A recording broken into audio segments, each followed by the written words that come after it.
Today I'm going to be using Hybrid Solutions ceramic coating. So you can see I already washed the car, so that's probably the most important step. And then we just apply 2 sprays per panel. I'm going to do 2 sprays on the right side. And it says use a separate microfiber cloth to wipe it off. It says for best results, do 2 coats.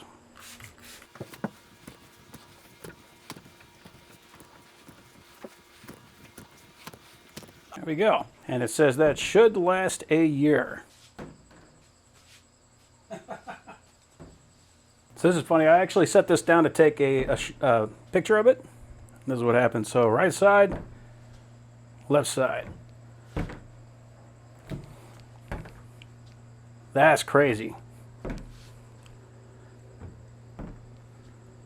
All right, cool. I mean, that kind of sells it for me. And there it is, all waxed up.